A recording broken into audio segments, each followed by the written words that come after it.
Here is my team selection, transfers, and captain picks for game week 38. Let's get into it.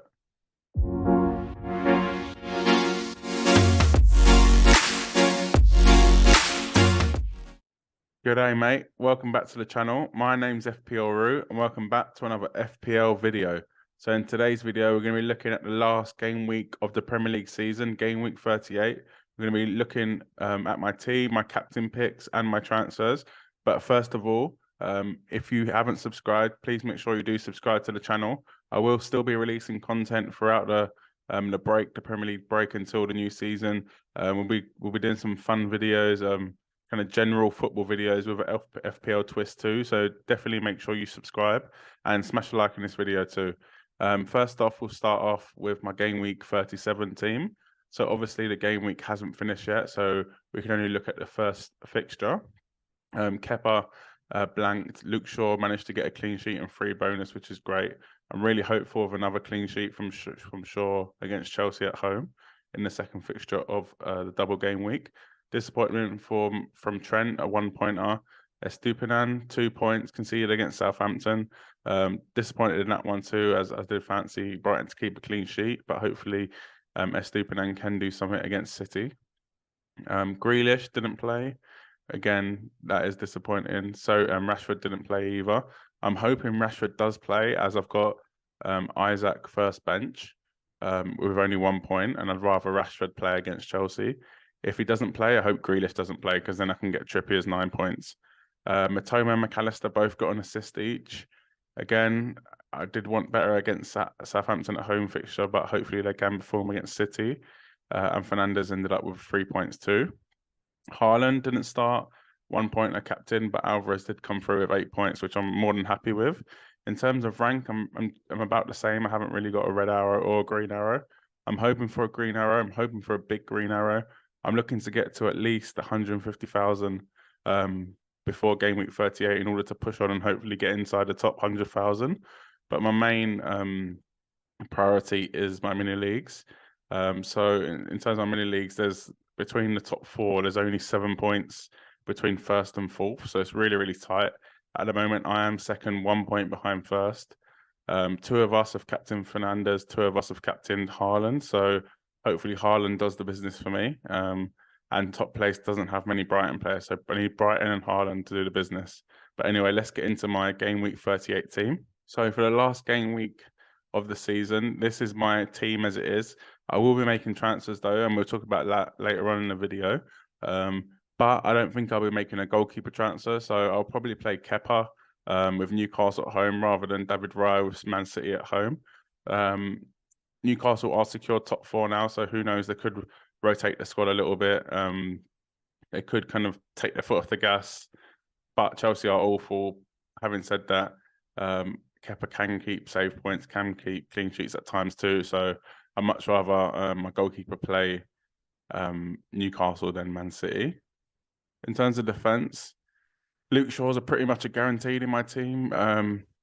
With Fulham at home, a really good fixture. Again, there is a slight worry about rotation with Man United, as if they do secure top 4 against Chelsea with a point, then they'll kind of be playing for nothing. Obviously, they still have third place to play for, but third place doesn't really mean anything. Only just, I guess, more money and an extra spot in the league. But in terms of Champions League, they would have that if they get a point against Chelsea. I am worried about the rotation. They do have the FA Cup final coming up against Man City, which I'm sure they'll want to win. And Luke Shaw's played a lot of games this season. He's had to cover at centre-back. He's played left-back. So I am worried about that. And they do have options there. They could go for Malacia. They could even maybe switch Wan-Bissaka to the left. So I'm worried about Luke Shaw. But I've just got to play him, and hopefully he does play. Trent is another player that I'm not moving. So Southampton away. Really happy with that fixture.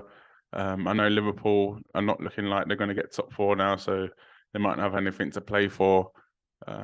So potentially he could get rotated, but I just can't really see it. I think they want to finish the season with a good result, and even if he does come off for 20 minutes, that Southampton team is pretty poor. So I do fancy Trent to get attacking return, even if he doesn't start.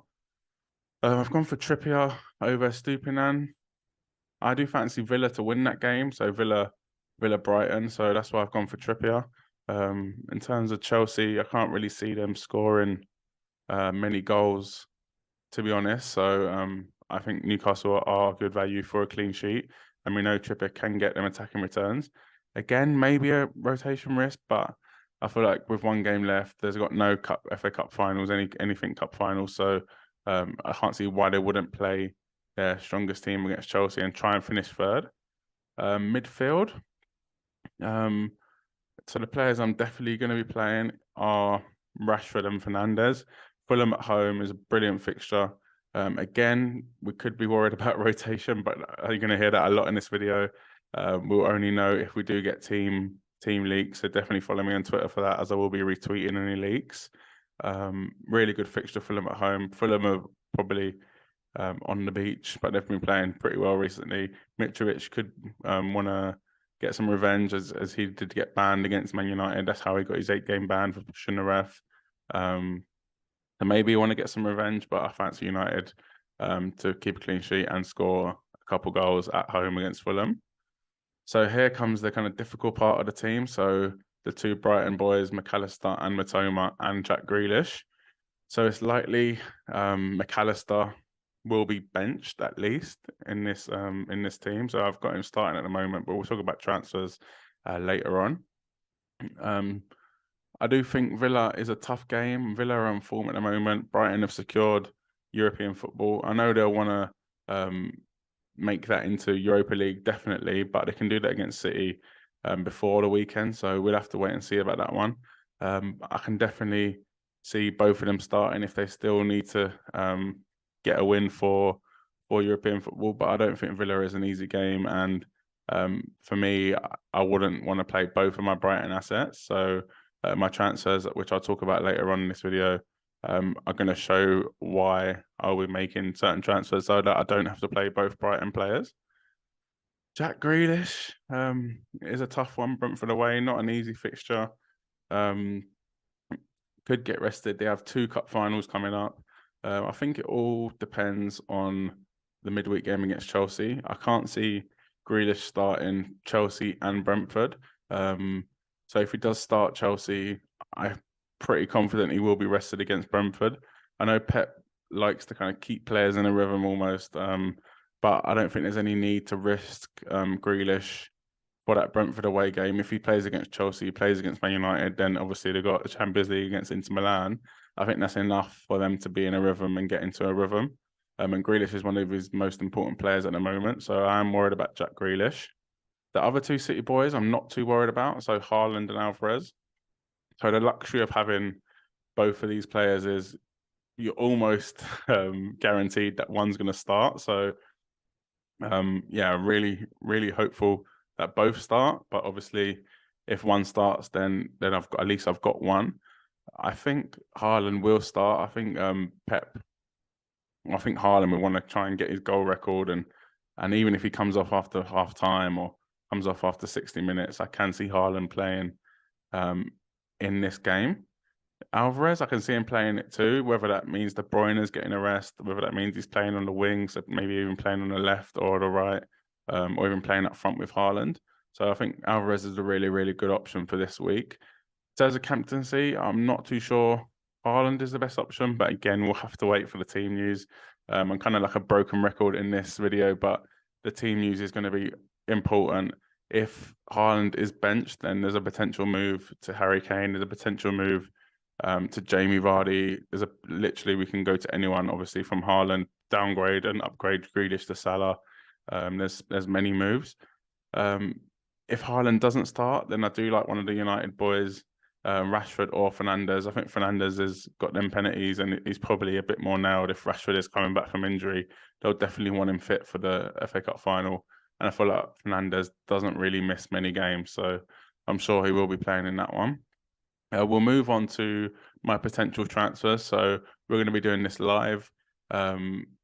Hopefully we can find a way to the best way to kind of maximize our points for the game week 38. There are a few options, but we'll get into that in the next part of the video. So now let's have a look at my game week 38 transfer plan. So I do have a few options. So like I said, Grealish and the Brighton boys, I'm not too confident on. So I'd probably bench McAllister, and then I could bring in Bobby Firmino for Alexander Isak. So so it looked like this. But with this way, if Grealish doesn't play, it still doesn't help me because Isak was probably likely to play. So I could take a -4 and bring in someone like Saka or Trossard, or one of the other Arsenal midfielders, Odegaard. So this is a good option. So I would have a player against Wolves at home, which is looking really good, and Bobby Firmino in his last game. Again, it all depends on who starts. So we'll just reset it for a second. So another player I'd want to bring in, if I could, is Harry Kane. I know this is going to be a tricky one to afford, but I'm looking for a 5.5 million midfielder, which is definitely doable, and it does get you Harry Kane. But this way, I'll be missing out on a player for that Liverpool game against Southampton, and kind of relying all on Harry Kane. Yes, you could get someone like Morgan Gibbs-White, McNeil, Elise could be an option. I think Elise would probably be the one I'd go for. But is it better than Firmino and who was the player I just bought in? Firmino and Saka? I don't think so. Kane, yes, Kane could do really well, but he hasn't been scoring hat tricks and even braces really. He's been getting one goal, one goal, one goal. So you're likely to be getting 9 points from him. I know he can do better than that. But for me, I think I'd rather Firmino and Saka. So another way could be is to leave Isak on the bench and just go Grealish to a 10 million midfielder, which there isn't many, to be honest. So okay, let's say you go Saka. Let's say you go Salah, but then there's no one to downgrade Isak to, so it doesn't really give you that option. But you could go for someone like, let's just reset it. So Grealish to Trossard is another player I really, really like. We'll go Price, go Arsenal. So Trossard, I really fancy it, and he is a good price, and that leaves you 3.4 million in the bank. So you got 10.4 million for a striker. Again, it's really, really difficult, that 10 million, 9 million range, because there's not many forwards or midfielders for that range.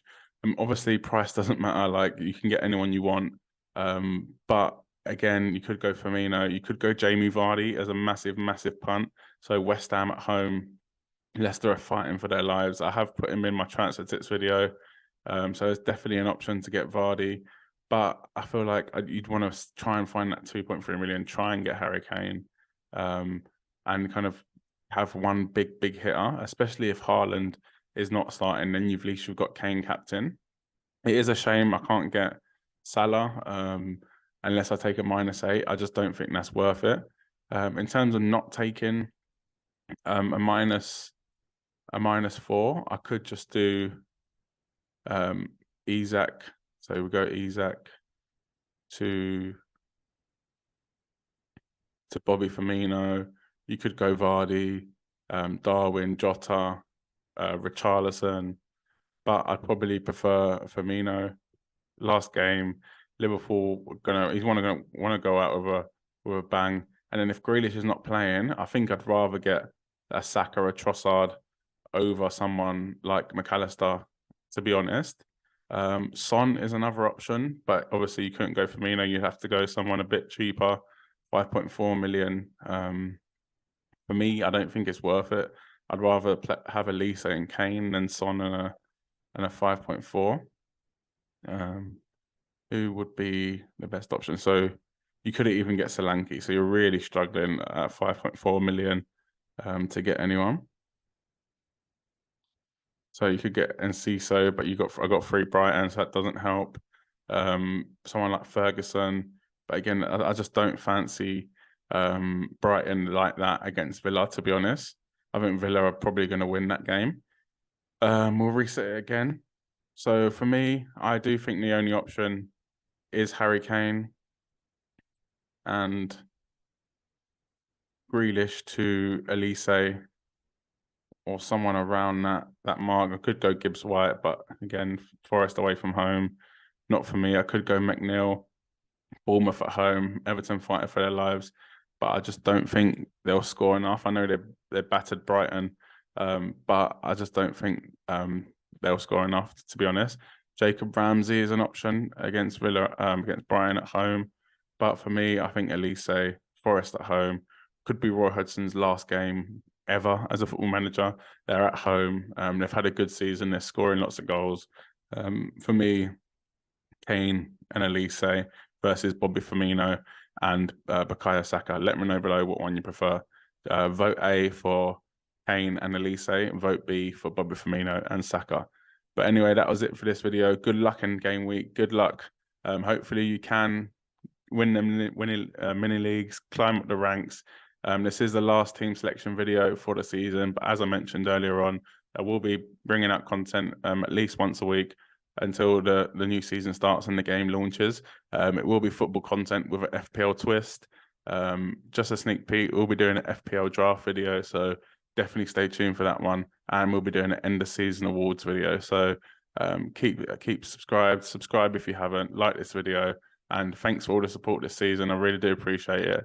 I've only started doing videos since October, so still early days, but the support I've received has been it's been amazing, and I'm just so grateful for everyone that comments, everyone that likes the videos, and hopefully I can help you in your FPL team making decisions, or even just someone to watch and think things through over. So yeah, leave a comment below what your chances are going to be, and I'll catch you in the next video. If not, I'll catch you in the new season. Have a good one.